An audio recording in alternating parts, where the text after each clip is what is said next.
Hey everybody, welcome back to the 113th episode of Taps and Patience. I'm AJ here with Audacity Micro and Harrison of Precision Ingenuity, and we have Luke from Computer Mechanics. Hi Harrison and Luke, how are you guys doing? Hey, doing well. How are you guys today? Hanging in there. Yeah. Staying busy. I'm a little meh at the moment, but I can explain that later. Fair enough. So, Luke, give us a 10-second pitch on who you are and what you do. Yeah, so I kind of have a bit of an interesting story. So in 2012, my dad and I opened up a computer shop over here in Ypsilanti, Michigan. And so I've been running that for the last 13 years. And in 2020, I got the opportunity to buy the CNC machine. And at first, it was just kind of a hobby thing. But then over time, I joined Xometry and I quickly, rapidly became a job shop. So that's becoming my primary business. I did twice the revenue from Xometry last year that I did in my computer business. So things have really been growing. And next year, I'm looking to pivot and move my shop out of here. So things are going fast. And I wouldn't say fast, but, they're growing. So it's exciting. So for our audio only listeners, would you describe your shop and your equipment? Yeah, so I have a bit of an interesting situation right now because I'm in a retail location.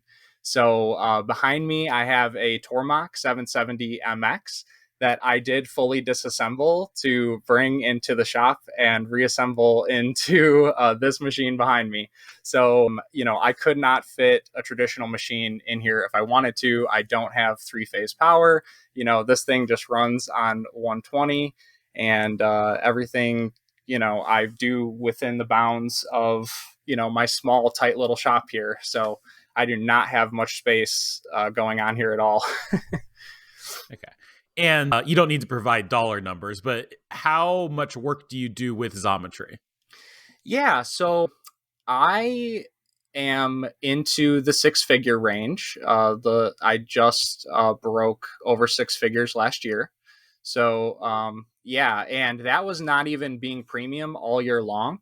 So with Xometry, once I became a premium member, I would say that the amount of money I was taking home at least doubled, like overnight, pretty much, in terms of what the jobs were bringing to the table.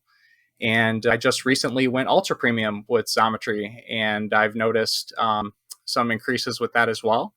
So things have been going really well. I just recently purchased a Keyence IM 8010 VMM. So that's been great for just improving my ability to check parts and check them quickly, automating inspections. And it allows me to take parts that I'm otherwise would be uncomfortable with if I couldn't test it, parts that require formal inspections that have, weird engineering dimensions, or, linear dimensions, lots of them.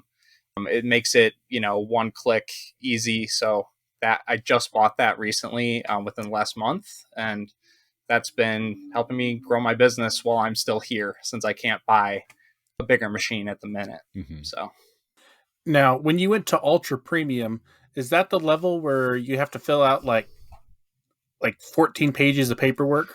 So I got a little bit lucky, and I think that they were doing a big push to promote some of their premium members to ultra premium. And so I got the big packet that you were describing to do the ultra premium, and it's very daunting. And of course, I had the CM, or not the, I had my, what are they requiring now for quality? I'm QMS. totally the QMS. Yes, of course. So my QMS was a level 1, and I just recently updated it to the level 3. So the level 3 is compliant for ultra premium. So I do have a compliant QMS for ultra premium, but nobody has yet verified any of that with me. I sent it in because now they have the requirement for it, and they did verify it there. So they said that it was fine. They accepted me for level 3, but I did not have to do that big, long interview. So I can't guarantee that for everyone. And I can't guarantee it's not coming for me, but they promoted me anyway. So I'm already ultra premium.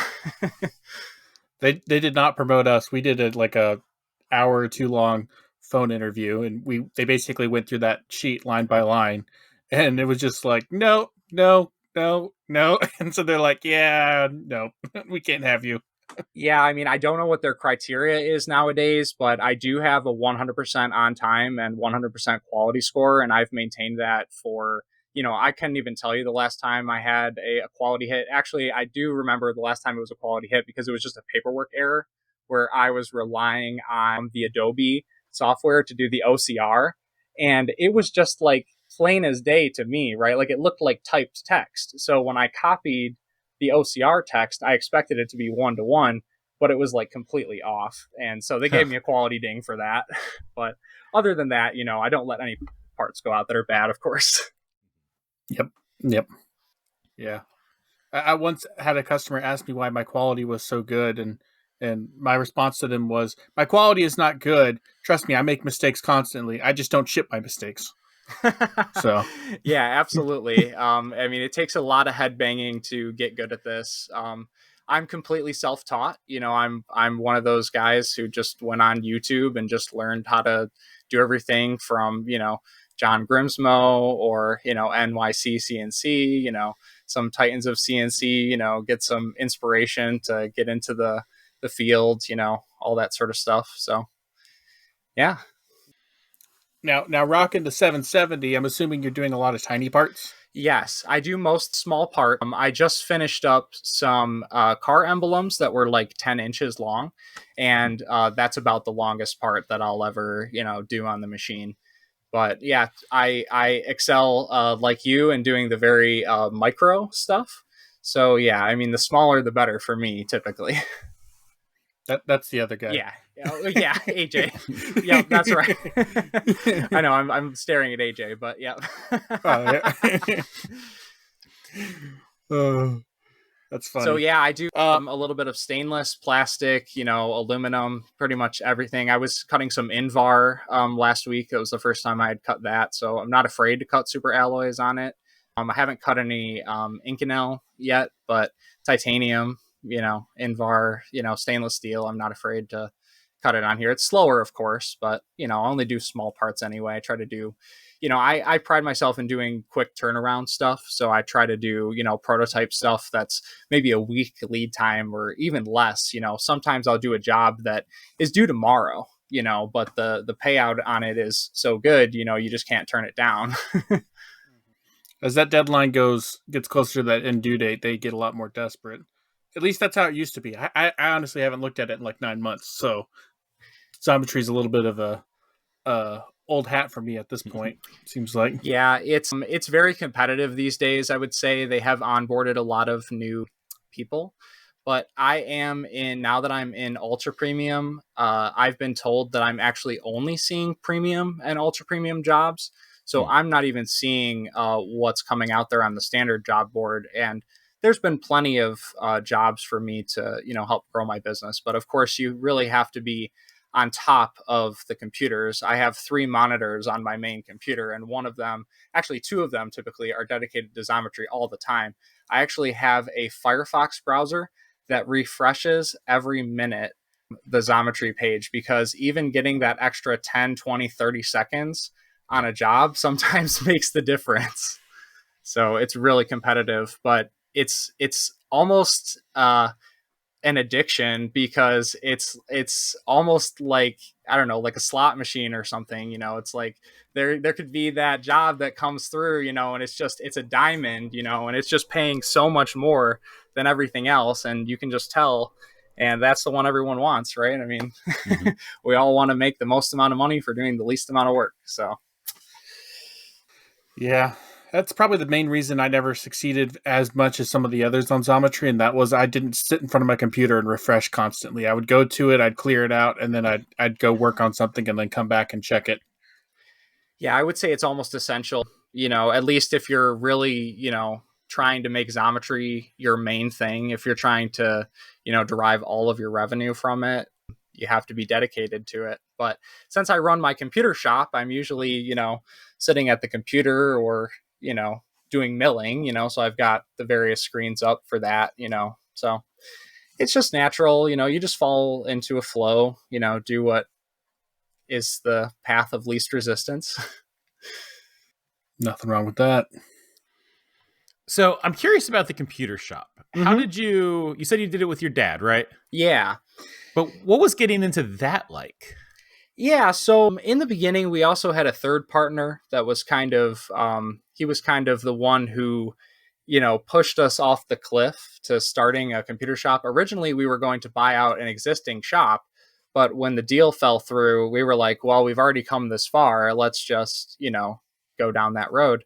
I just always loved working with computers, and fixing things, and just always thought it would be cool to just have a shop, and just make a living. And over time, it was never a big money maker, but over time things have definitely declined. The computers are becoming more and more consumable, less and less repairable, or they're repairable, but the cost of the repair is pretty much the entire computer. Mm-hmm. So, of course, I've always been adept with computers. So, when it came to machining, it was like all of the lights just flicked on for me, because doing this just allows me to combine all of my talents into doing something that is just awesome. I mean, I'm making, new things, daily or weekly, and being able to use the computer to drive the machine. And I love learning about material sciences and, finishing processes, and how can I always make it better? How can I, make it perfect? How can you just build better processes to, make stuff, pushing the bounds of what you're comfortable making, and just every day, making something new. Super cool. So in the computer business, are you largely what Harrison and I would call a technician? From the words of, was that the goal, or is that Mike McCowitz? That's the goal. I think it's the goal. Okay. Or yeah. Yeah, it's the goal. I don't know if you've read the goal, but or not the goal. No, is it the goal? Yeah. No, I almost feel like that's The Rich Ed Poor dad. the Like E-Myth. The E-Myth. Like or E-Myth. I'm E-Myth, that's sorry. the one. E-Myth. Have you read the E-Myth? Do you know No, what we're talking about? I haven't. Okay. The E-Myth splits up the like three different sides of a entrepreneur into the technician, the manager, and what was the third one? Is it visionary, or is it just the Investor? entrepreneur? Entrepreneur, visionary, something like that. So in your computer business, are you largely working as the person doing the work? Are you doing an entrepreneurship-y type role? Are Yes, you no, management? I am hands-on. So I am the technician. Yeah, I'm always the one who's, doing the work. I mean, right now it's a one-man show. So, Oh, okay. I am doing everything from, greeting the customers to, doing the repairs. And of course, it's petered out over the years. So it's kind of fitting that Xometry is kind of able to fill those gaps. I can be working on a part. It's also the annoying, part of it. It's the flip side of the coin, because I could be working on something important for Xometry, and then a customer comes in and I have to stop everything that I'm doing. Oftentimes I get my best work done, late at night, or, after I close, the computer shop, because then I'm not, focused on my customers there. So when I finally transition next year, I think I will be able to hopefully help, fill in that extra revenue with other Xometry jobs, or doing something else to help grow the business. There's a lot that's in flux right now, but the Xometry thing has been kicking along really well. I only was doing premium like half of the year last year. I didn't actually go premium until I was like 80 jobs in. So now that I'm, this year we'll see exactly where I end up, and then use that to forecast next year. I'd love to get a fifth axis. I'd love to, maybe even get a 1500 MX. I really like my 770. So just looking towards next year, towards growing the business, building another machine, or not building another machine, but, getting another machine, getting a building to put the machine in. So I also want to do, like a home shop type thing, but that's probably more of like a 5-year plan down the road. I noticed in the background, just a random question real quick. Is that a bandsaw in the background? Yes, I do have a bandsaw in here as well. I think that's pretty essential. When I first started out, I was hacking up stock with just a Makita handsaw, and that worked all right, but it definitely was a little bit more dangerous than I would have liked. So the bandsaw is a happy improvement. But the AF50, yeah, has been a beast. I've been really impressed with it and happy with the performance and everything. It's been really nice. How does the computer guts work with having machining chips everywhere? Because like I feel like those are two things you do not want to have in the same space. Yeah, definitely. I try to keep it as clean as I possibly can. I'm cleaning all the time, but I try to keep my vents as clean as possible. I have a California air compressor that's enclosed here, so it doesn't make too much noise, and so I'm always blowing stuff off with compressed air as I go along. But I'm very, very careful when I get into the computers not to be blowing chips on everything, and I try to keep it in the machine. Chips and coolant. Yeah, yeah. It's always a battle, but I do my best. So when did you first start machining? Yeah, so I bought the machine at the very end at like December of 2020, and I think it got delivered in February of 21. So originally I was interested just in it for like firearms hobby stuff. So I was just doing that basically as like a hobby, and I knew the incredible power of what these machines could do. And so I didn't have an idea or a product or anything right away, but I just figured that over time I would figure it out. And I tried my hand, with some hobby stuff, some small product ideas that never really took off. And then I just applied for Xometry. In fact, I didn't even finish the application. And, but they sent me the stock, and I'm like, well, they sent me the stock, so I guess I have to finish the application now. So I went through with it. I did actually fail my first part because I decked it like 5/10 too flat or too shallow. So I submitted, they let me submit a second one, of course, and that one passed. And I got on the network. I did my first part. It was just this small little plastic thing. And I did actually get disillusioned with Xometry for a little while because I was like, there's not enough money here. Either the parts are way too complicated or there's just no money. And so I just kind of let it go by. I did a few jobs here and there. But then I kind of fell back into it, and I'm like, well, I might as well just, do a job here or there. And I just kept doing more and more jobs and just cutting my teeth and getting better and better at it, learning more and more about what I could do, what the machine could do, what the tools could do. I would just look at these parts and I'm like, oh, well, I could make that if I just had, these specialty tools. Or it's like, oh, that's a rush job. I don't have these specialty tools on hand. But if I did, look at all that money, it's like it kind of showed me what was possible. And so over time, I just built up my tool stocks. I built up, my tool holders. I, tried new things. I learned about, long reach milling. And so that's kind of my bread and butter. If it's micro, if it's long reach, if somebody else doesn't want to touch it, that's the sort of stuff that I'm going for.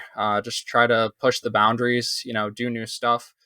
I run pretty much 95% hydro holders because I just want to have that perfect run out with the micro tools, because most of what I'm doing is small stuff or, bigger stuff with small features. So what brand? I like the Maritool, BT30s. They're affordable. And I didn't even know that they had hydros for BT30 because I thought BT30 was too small. But as soon as I discovered that they had them, it like opened up my world. I was like, wow, this is awesome. And so I just pretty much go all hydro unless I'm doing like heavy roughing. But it's a 770 FX, so heavy roughing is relative. Heavy roughing on 110. Yeah, exactly. It's not much roughing. So I try to stick to the small stuff. So as you're as you have been transitioning, as you were transitioning from, hobbyist to doing this at a professional level, what was the steepest learning curve? Where did you hit the most problems? That's a good question. Because there's so much to learn in this industry. And I think when you first look at the machine, it is scary because you're like, and I definitely crashed it, more than a handful of times. And that's what I really like about the Tormach, is being able to, make those kind of mistakes. But I just was fairly confident, based on what I was seeing on YouTube and stuff, that I could figure it out. I've always been a figure it out kind of guy. And actually, that goes back to your earlier question about how I got started in the business, because when we started the business, we were relying on the knowledge of the third partner to help us, grow computer business, because I was only 17 years old. I didn't know, everything about running a computer business. I didn't know hardly anything. So I was just, threw in head first, and I had to learn it all by myself.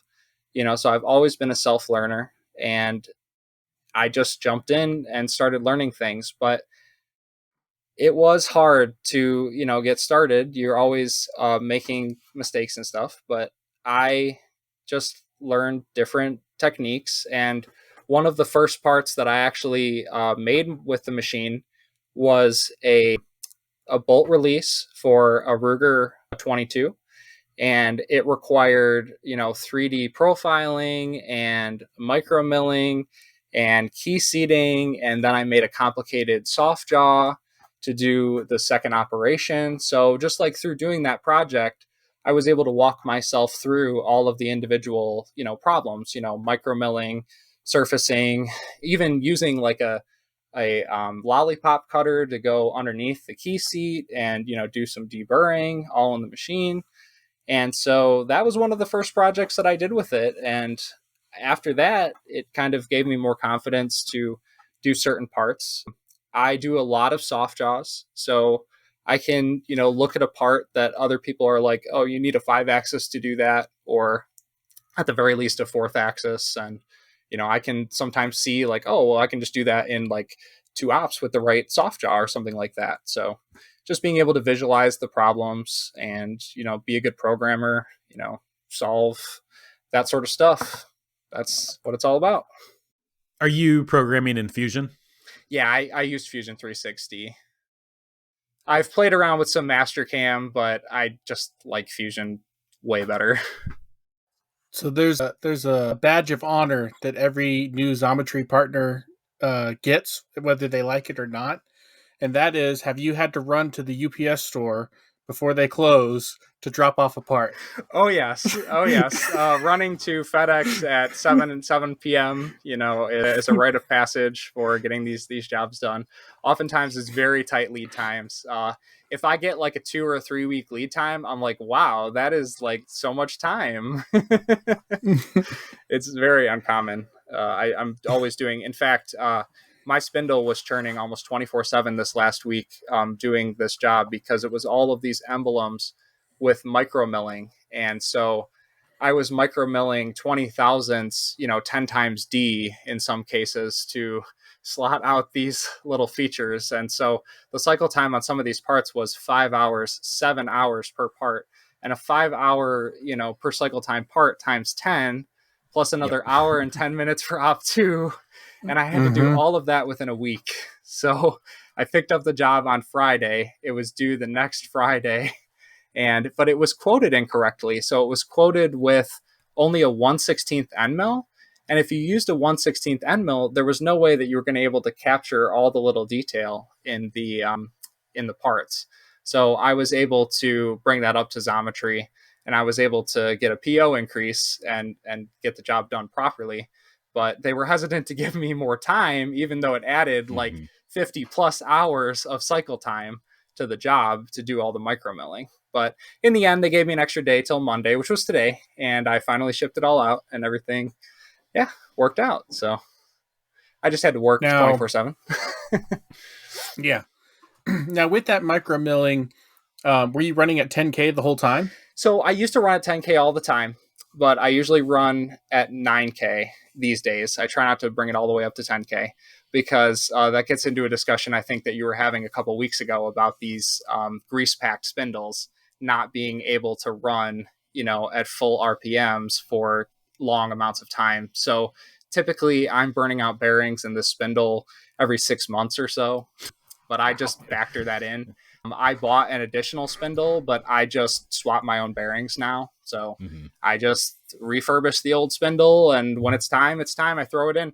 In fact, I had to throw a new one in the middle of that job because the bearings were getting so crispy that the tool changes were starting to stick.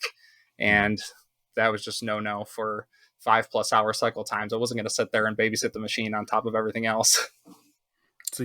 So in the middle of this stressful running 24/7 hour job, you did a spindle swap. Yep. I got it done within like two hours. I was like, right on top of that. I've done it so many times now, swapped out in 2 hours and back up and running. And of course I didn't have time to do a spindle warm in cycle. So I baptized it by running it at 9,000 RPM, for however long, 4 more days solid after that. But, So we need to talk to Norman about a air over oil conversion kit for some of these machines for people. Honestly, though, I mean, they do really need the air oil. Does the 1500 MX have the grease packed still, or? I believe it's still grease packed. Now, it is a very, very different spindle. It's very different from the old like 1100 spindles. You can tell it's quite a bit beefier. I would say it's probably 3 times the diameter of the 1100 spindle, maybe 2 times the diameter of the 1100 spindle. But I was thinking about that today. So I was running a part that has some little grooves that are about a 30-second wide. They're a little bit more than a 30-second wide, so you can fit a 1/32 inch tool in there, and 1/2 inch deep. And small tool, long reach, long cycle times. Yeah, that's pretty long there. That's over 10 times D. Yeah. Did you get yours with through spindle coolant, AJ? Nope, it does not have through spindle coolant. They didn't have it at the time I got my machine. Is it plumbed for it though? I can field add it. I think I have to add the rotary union still. I don't need a new spindle to do it. But okay. And do you know what pressure they run at on the 1500? I could make up numbers, but I'm not sure. I want to say 3,000, but I am not confident in that at all. Is that a lot? Is that too much? That 3,000 is too lot. 1,000 Okay, yeah. See, this is why I said don't trust me. I don't know.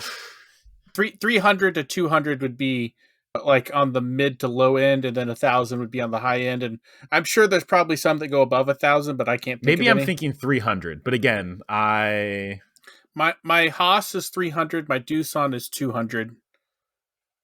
But the only reason I bring that up is because for all these tiny tools, another selling point for the 1500 is if you could get it with the through spindle coolant, and then if you could run the cool speed spindle speeders for small tooling, that allow you to get up to like 5K or 50K, 50K to 100K, using the through spindle coolant to speed the tools up. That would probably be smart for me. So, and you wouldn't necessarily need the through spindle coolant for like drills and stuff. I mean, it'd be nice for it, but in that case, you're using it for all your small tooling to really cut down on cycle time and spindle problems.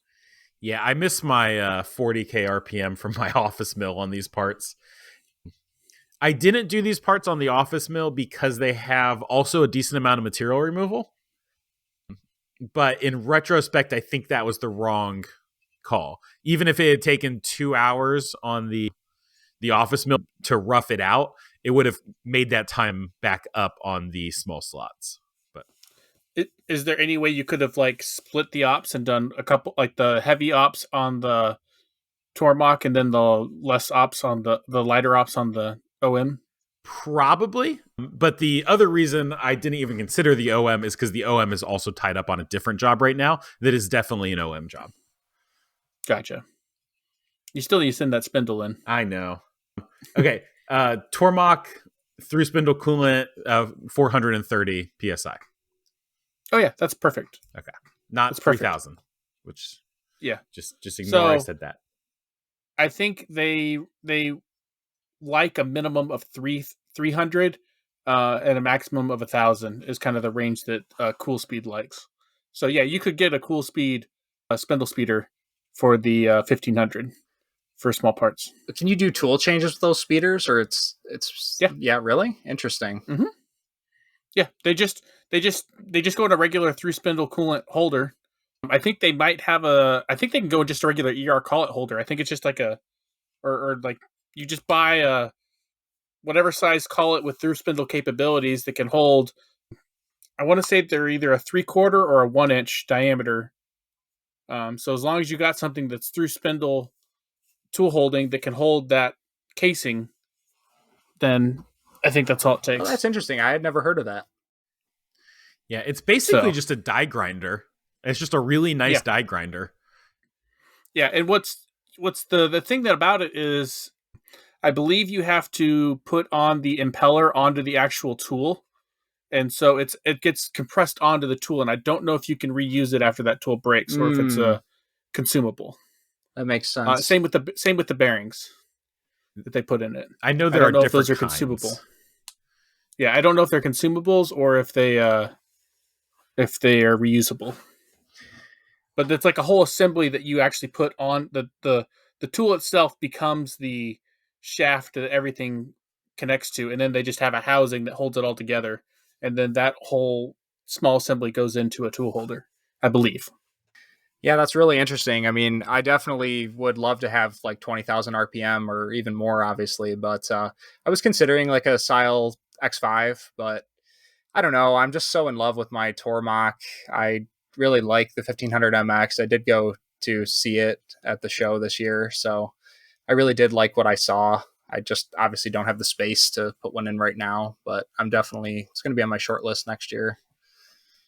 I definitely like the 1500. I've had a lot of good luck with mine. Have you looked at a CM? Because you could actually put that in this space. Really? Yeah. No, CMs are small. No, I haven't looked into it.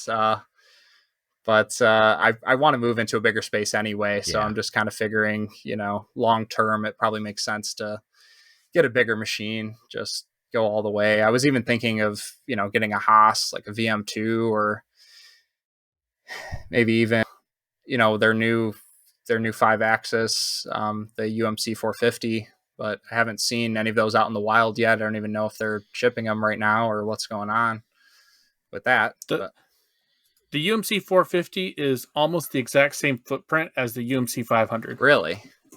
Yeah. Like, it's a little bit smaller, but it's not like mind-blowingly smaller. It's surprisingly large for what internal capacities it has. Because it's basically the TRT 210 that's on my VF3, just in a dedicated fixture, just a dedicated machine around that, which is not bad, but it's pretty large for its platter size. Yeah, I can't wait to finally be able to take that jump to 5th axis, but I don't know exactly when that's going to fit in with my business plan. My plan was just to kind of master the 3-axis stuff first. I've just got this 770 MX, so I figured at least get one more 3-axis mill first and then move on to the 5-axis stuff.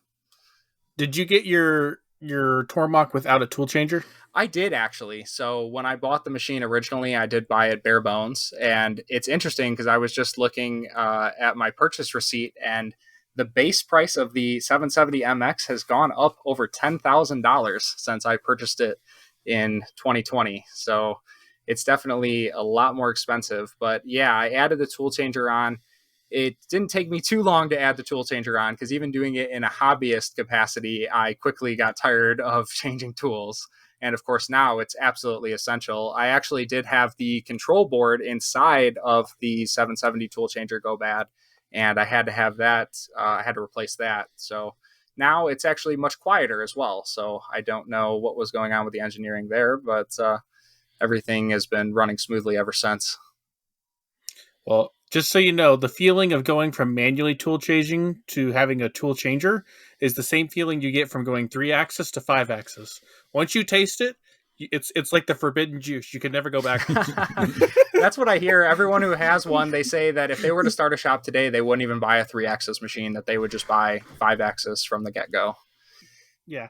I mean, I don't know about that. It all depends on kind of your financial situations, but we are always trying to stretch to buy the most premium machine that we can realistically get. And for us, whenever we made that jump from the Tormach to a VF3 with 5-axis capabilities, that was an insane jump from what the Tormach had been. And now looking back, there's no way my business could have existed without taking that risk and taking that jump.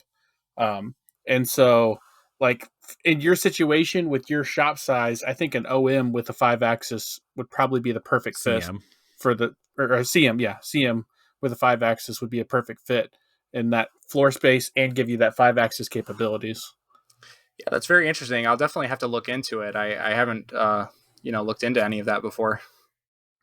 I mean, I went when I was in Tennessee. I visited, was it Monkey Garage?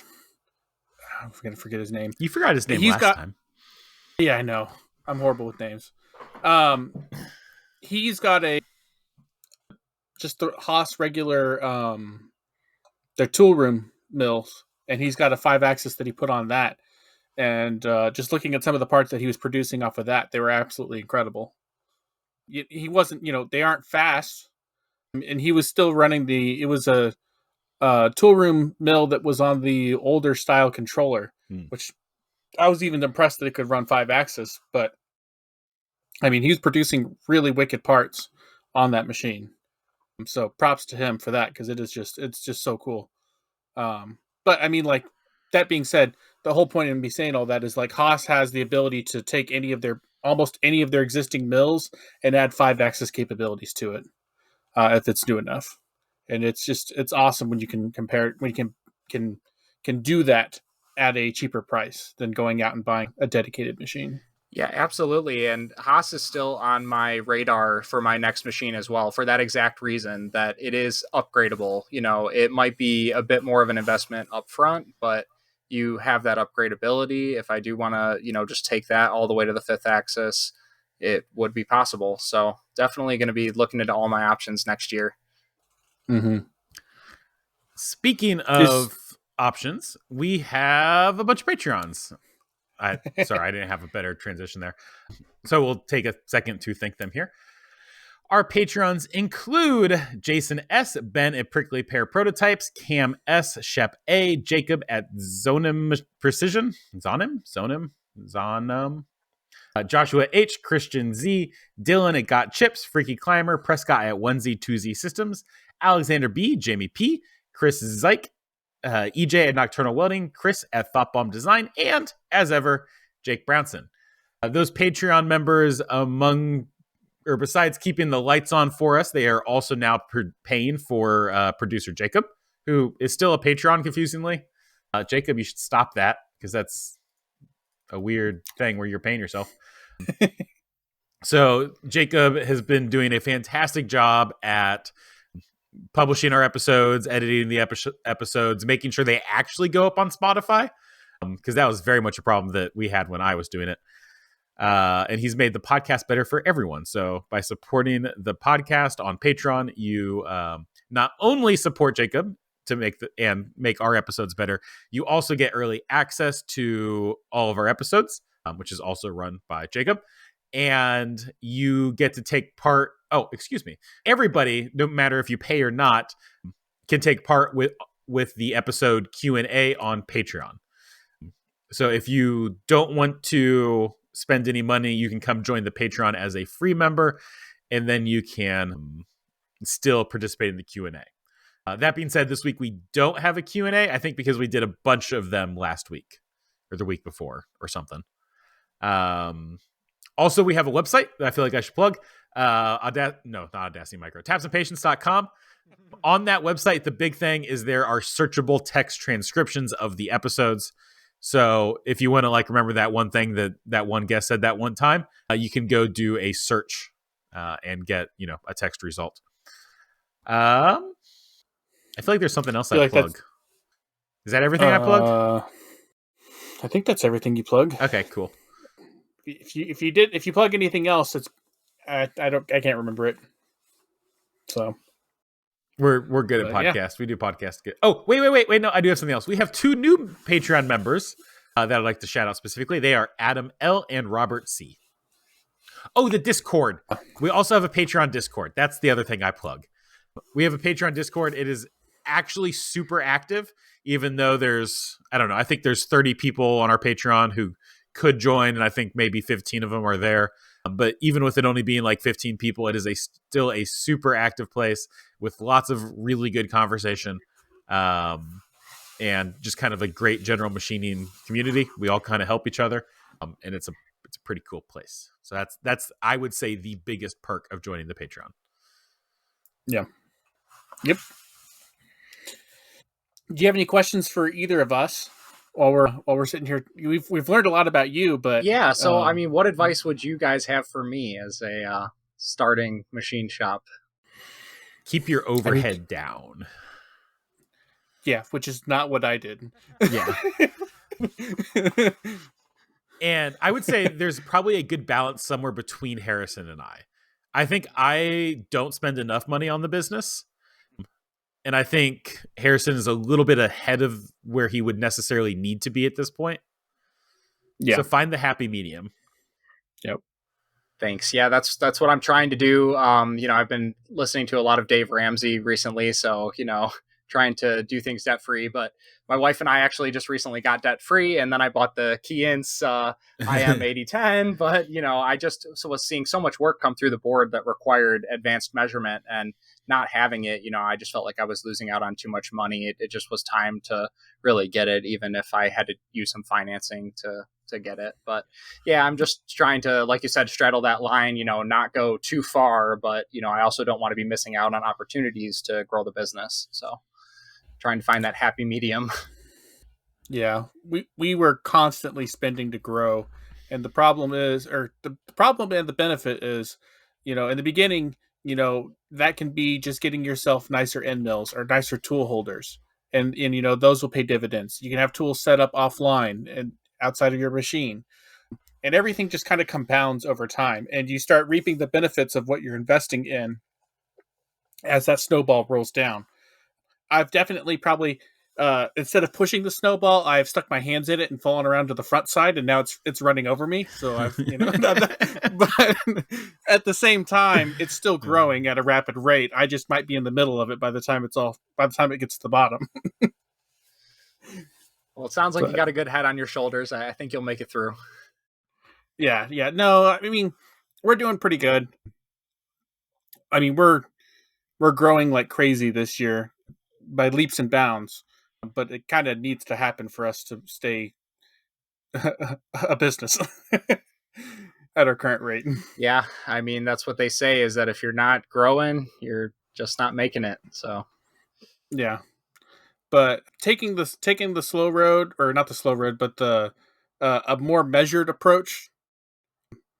The thing is we've tried to grow at whenever an opportunity arises, and we don't try to outstretch unless there's something there that makes it to where it's going to cover the cost of that growth.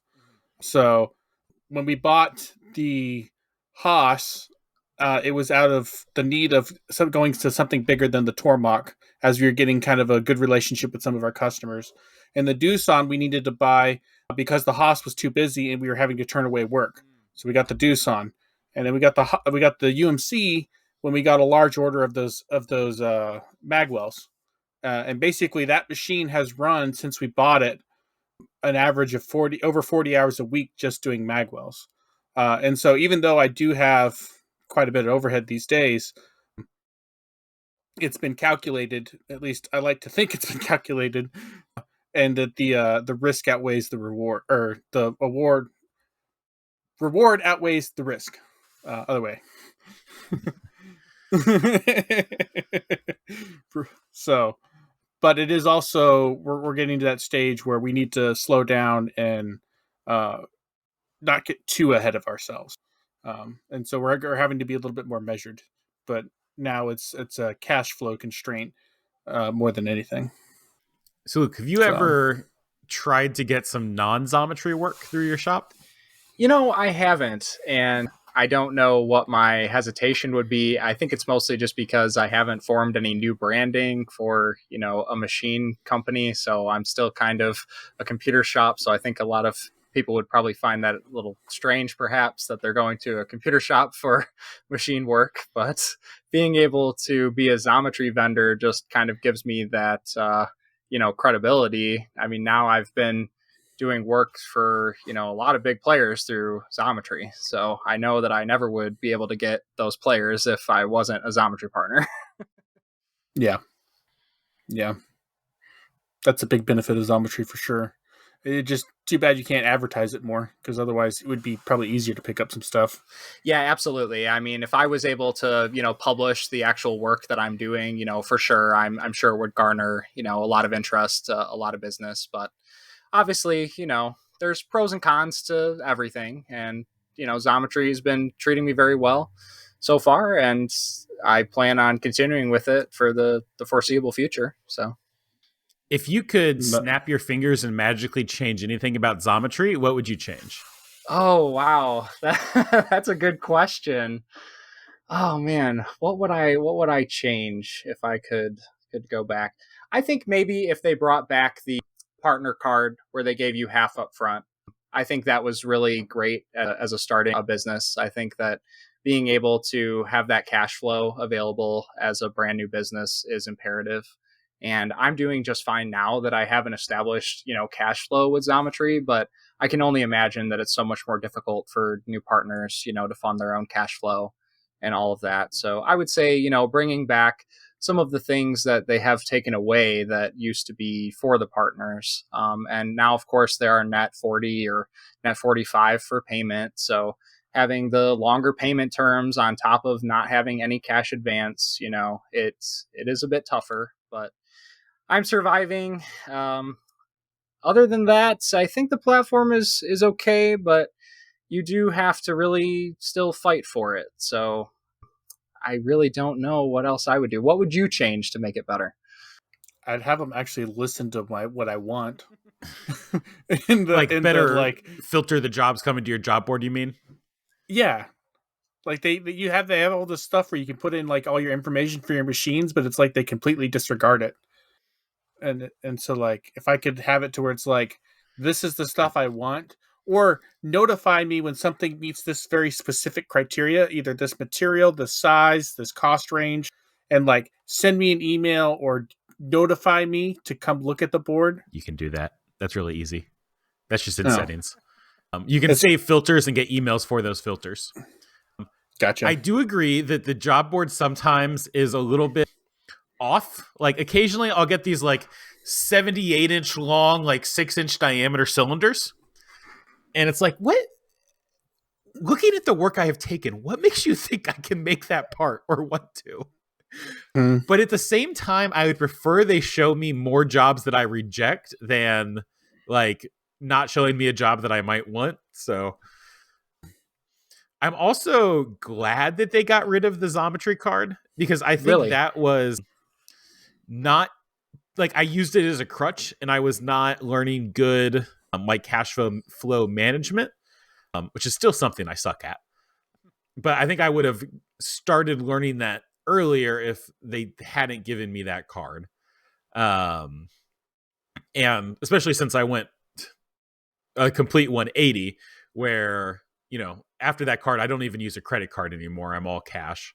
So cash flow went from like, woohoo, take a job, instant money, to, if there's no cash, there's no job. Like, yeah. In terms of my critique of Xometry, I think the 70%, 30% split is ridiculous. For a lot of jobs, I don't know how it works in ultra premium, but for the regular jobs, if you like Xometry keeps 70% of the profits and you keep 30% by default. Now you can, negotiate that up. I think as the jobs get older, the split goes more towards 50-50.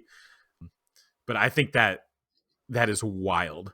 That's like worse than what Google AdSense pays. And like, I don't know, for the Google AdSense relationship, I'm doing a whole lot less work than I am for the Xometry split. That's my biggest complaint. My second biggest complaint, and I think they are starting to address this now, but I think they let too many people in too fast. And Yeah.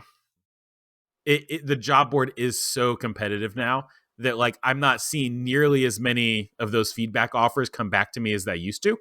Like I used to basically only take jobs where I got like a feedback offer accepted. And I don't know if I've seen one of those all year come back. Really? That's Yeah. interesting. I still have had plenty of feedback offers come back, but it's all about the right kind of work. And like you suggested, in my mind, the default percentage for Xometry was 50%. I mean, at least that's how I think about it when I see a job that just come out on the board. But I've also noticed some different things happening lately where it's possible that they're pushing jobs for the full amount that they've received when it does get close to the due date. And so that is my bread and butter, is just doing the quick work. So there's certain jobs that I know that nobody else will do because there's just, a certain amount of time or, some complication or something that they're not willing to tackle, or the same thing, not willing to tackle that in that amount of time, so it's definitely a challenge because obviously, all the things that, or a lot of the things that about the Xometry board, are just things that you have to deduce from using the board and then trying to build it all back, on the back end about, what's going on. But I think that after you've been doing it for a while, you do get a hang of it. And I've had pretty decent work this year. It was a little bit slow in the beginning, but at the end of the quarter, I was absolutely swamped, and I've still been doing pretty good work this month. So, I haven't been on in like 9 months, so my feedback's pretty outdated. yeah, I mean, it's always a struggle. There's always new stuff. I don't know if with the tariffs and everything, if things will improve, if there's going to be more work brought to the US. I really don't know. I'm like everyone else. No one really knows how that's going to affect things. So Have you guys seen any difference this year? Because like I've heard from locally from a lot of shops that business has just been picking up like crazy since 2025. But has that held true on Xometry as well? it's hard for me to say because last year I was not even premium around this time of the year. So it's hard for me to say exactly. I know that last year, though, I was very dead in the beginning of the year as just a standard Xometry partner. And as the year went on, I certainly picked up. And towards the end of the year, they were just throwing more work at me than I could complete. So it's cyclical, I believe. And obviously, we're all subject to market forces and everything else that's going on out there in the world. So who really knows? Yeah. Yeah. Xometry is definitely cyclical, just like I'm sure all of manufacturing, where the beginning of the year is slow. Then it kind of slowly ramps up to like late November and then it starts to slow down with the Christmas holidays and then becomes dead at the beginning of the next year. I've definitely seen a pickup in non-Xometry RFQs, which considering I do zero advertising other than social media, like it's a sign of something. I haven't really been paying attention to the job board as much lately because it's basically been like I've been working on that big job. For the beginning of this year, I've spent a lot of time teaching and, doing the various training things. And I would have expected that Xometry this year for me would have just kept growing and growing. But really, I think it's kind of shrinking and shrinking in my business as, the teaching stuff and the training stuff comes up more and more. And frankly, the training stuff is a lot more fun and a lot more profitable than Xometry. So if that's work keeps coming at me, then I'm going to keep doing it. Well, hey, yeah, absolutely. If you like doing that more and the money's there, for sure. Yep. I just got another request for just think of it as another part-time teaching thing.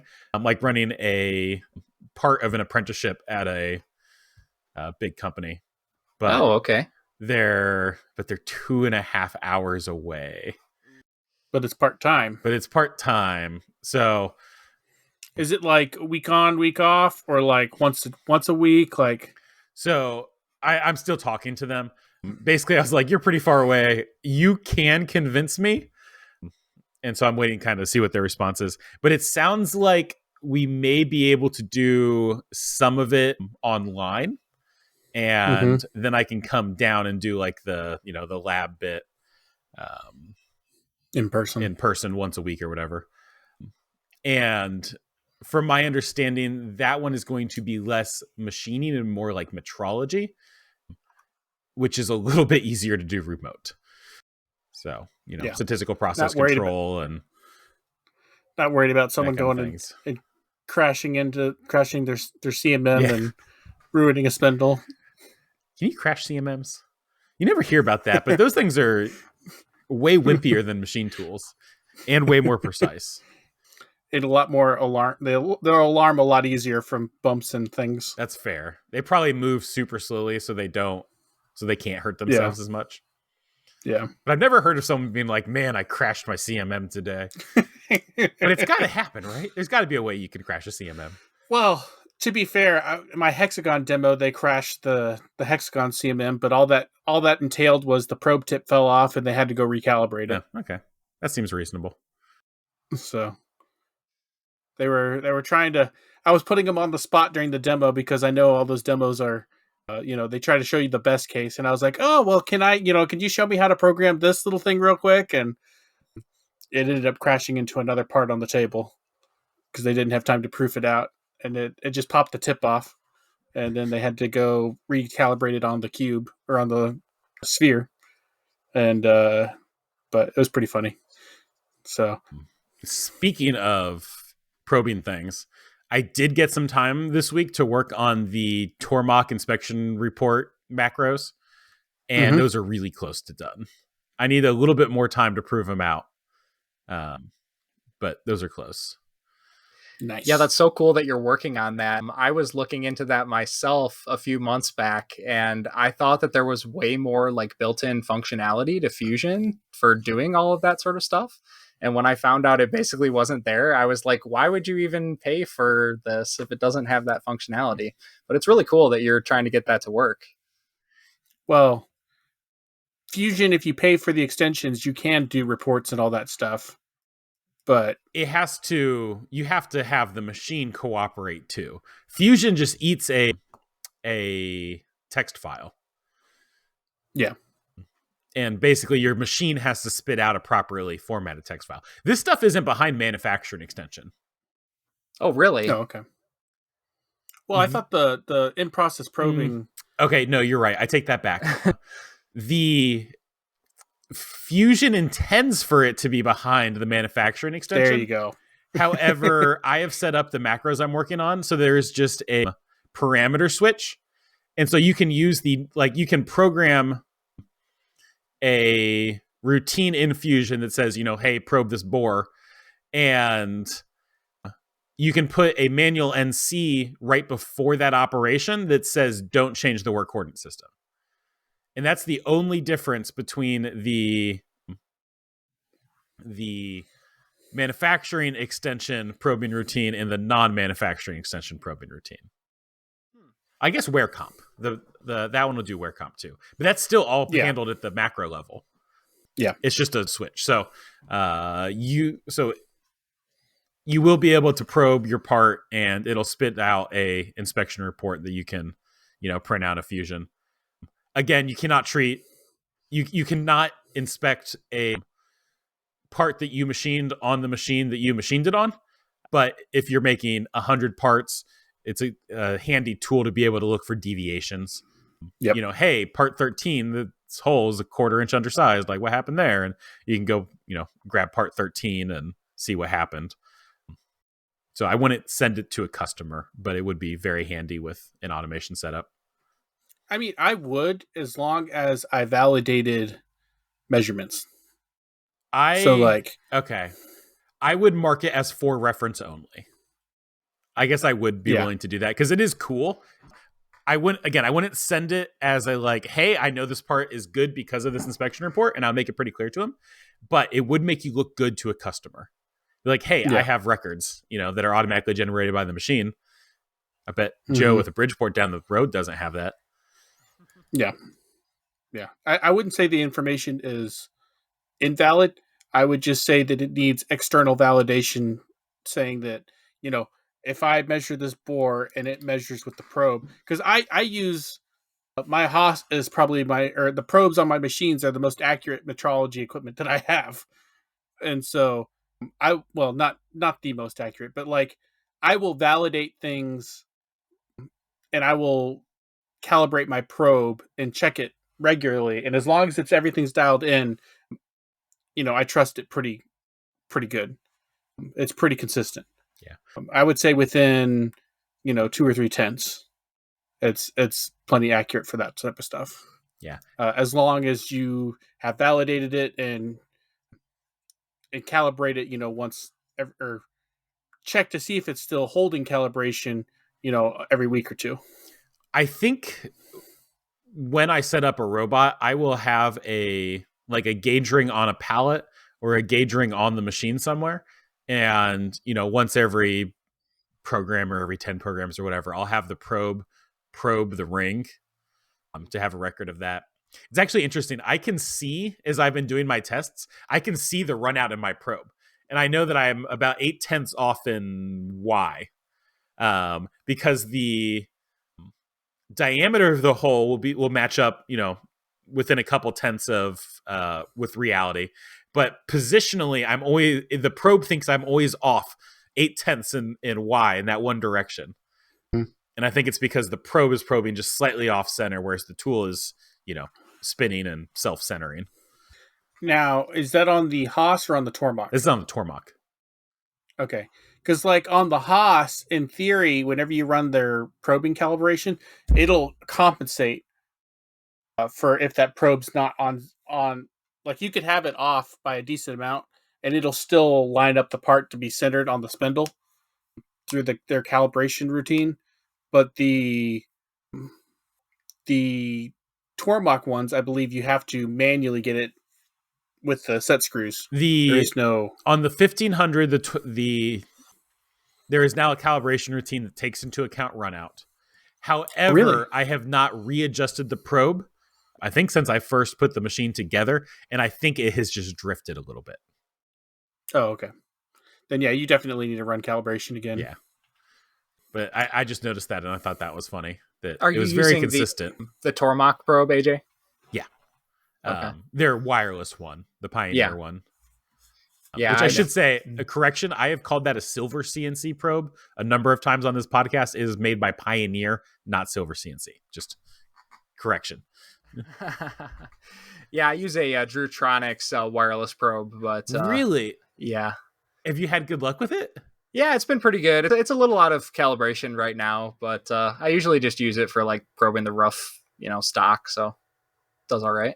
I wanted mine to work so badly, and I just could not ever get it to work reliably. Really? What kind of issue were you having with it? False triggers, failures to trigger, basically everything to do with when it should trigger and when it shouldn't was just wrong. I was having some issues before I had the probe receiver angled the right way. And I think I noticed as well that he updated the probe receiver. So I don't know if it's possible you had an older version perhaps that wasn't as robust. I don't know, but I've had pretty good luck with it. I've had it for the last 4 years and it's still been hanging in there. I think the battery might be starting to go on it, but I believe it is replaceable if I took it apart. I would like to believe that mine was a lemon. I talked to the guy a couple times and he was very nice and seemed knowledgeable. So I hope mine was a lemon. Do you remember what brand I had? It was a guy over in Europe. ITTP the other one that takes... or whatever. That one? Oh, yeah. No, you did the zoom speed conversion. Zoom speed conversion. That's right. And the guy who did that, apparently whenever I talked to him, I was under the impression that very few, if any, people use flood coolant with his system.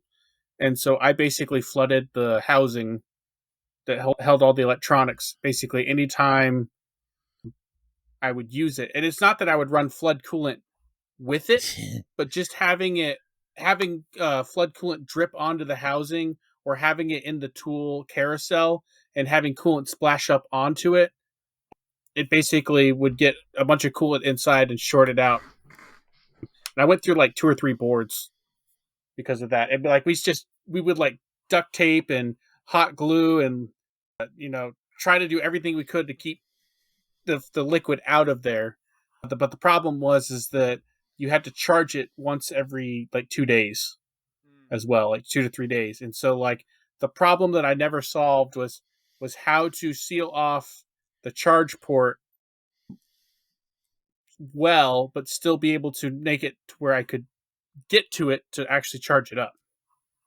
Yeah, that is tough. What did it just have like a standard DC port on it? No, it was a USB. Oh, okay. Yeah, that's why those USB ports are not water resistant at all. Yeah. Yeah, and the board was just floating inside of a plastic housing, and I don't remember if it was bolted to the plastic housing or not. I almost feel like there was 2 screws that bolted it down, or that the lid, maybe it was the lid pinched it, and it wasn't actually bolted in there. There was something about it, and it was recessed really far inside the plastic housing, and so like, anyways. Did they claim that it was water resistant? No. Okay. No, he didn't. He didn't. And like when I talked to him, I gave him some suggestions. Like one of the biggest suggestions that I gave him that I think he implemented was that the lid was on the top and the board sat in the bottom. And so I said, why don't you flip it? That way if coolant gets in it and if your lid is not watertight, it'll drip out instead of acting like a trough and holding it all in. And so I think he made that change. So, well, wrapping up here, Luke, do you have any final thoughts?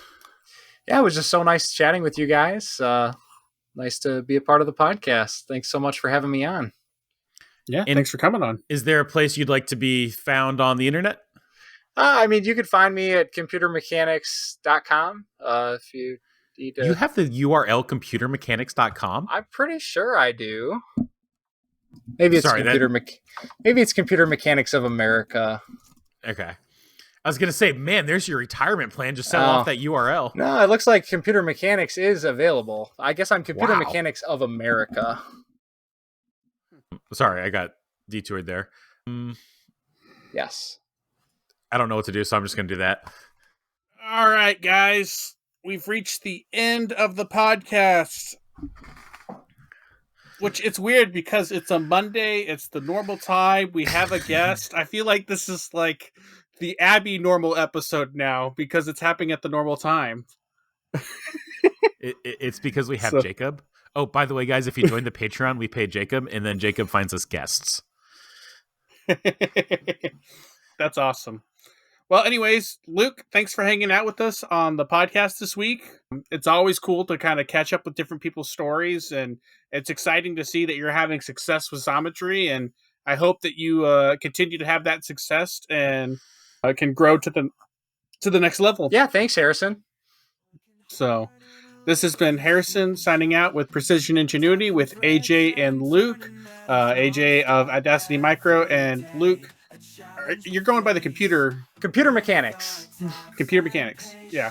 But are you gonna? Will you change that whenever you like? Are you gonna switch away from that at some point? I probably will. We're gonna run out of songs. Working on some new branding now. This is the furthest we've gotten in this song. All right, see you guys. Great song. See you guys.